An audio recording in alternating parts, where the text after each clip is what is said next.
నీ సంఘ క్షేమమే నీ క్షేమాభివృద్ధి. దేవునికి మహిమ కలుగునుగాక.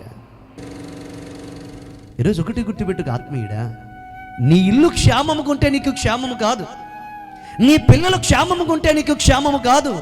అపోస్తుల కార్యములు అపోస్తులైన పౌలు గారు అంటున్నారు కదా, నీ సంఘ క్షేమమే నీ క్షేమాభివృద్ధి. దేవునికి మహిమ కలుగునుగాక. ఈరోజు నీవు కనుక్కున్న కుటుంబం గురించి నువ్వు భారము కలిగి ఉన్నా, నీవు నడిపించుకుంటున్నా నీ కుటుంబం గురించి భారము కలిగి ఉన్నా, ఈ సంఘములోనికి నిన్ను నడిపించి, ఈ మందిరములోనికి నిన్ను నడిపించి, ఈ సంఘము ద్వారా దేవుడు నీకు ఆత్మీయ పునాదులు వేసి నిన్ను వర్ధిల్లింపచేసి ఆత్మీయంగా ఎదిగింపచేసి ప్రార్థన రాని నిన్ను ప్రార్థనాపరుడుగా, వాక్యము చెప్పలేని నిన్ను వాక్యము చెప్పుదానిగా, ముందు ఉండడానికి భయపడిన నిన్ను ముందు ఉంచినట్లుగా, కనీసం ఏంటంటే పాటలు పాడడానికి భయపడి ఇంకా నా బ్రతుకు ఇలా వెనకాలే అని అనుకున్న నిన్ను దేవుడు నిన్ను నిలబెట్టిన ఈ సంఘ భారము, ఈ సంఘ క్షేమము గురించిన భారము నీలో ఉన్నదా? కానీ పౌలు గారు అంటున్నారు, ఇవి కాదు నాకు అసలైన చింత. నా అసలైన చింత ఏంటో తెలుసా?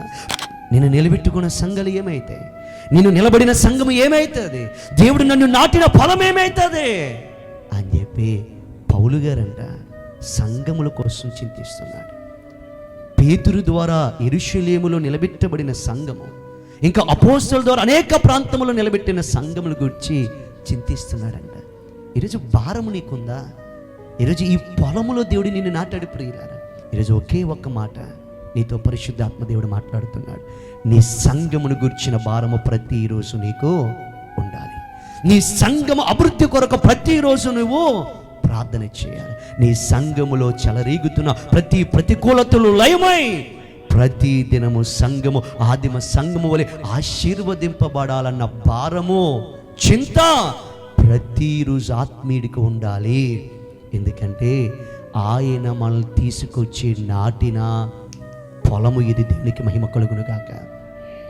ఒక పొలాన్ని ఒక రైతు ఎలాగైతే భారముగా చూసుకుంటాడో, ఎలాగైతే భారముగా కనిపెట్టుకుంటాడో, అలాగే సంఘముగా ఉన్న మనమందరము, విశ్వాసులుగా ఉన్న మనమందరము, మన ప్రతి దినచర్య ఏమవ్వాలో తెలుసా? సంఘముని గురించి చింత ఉండాలి.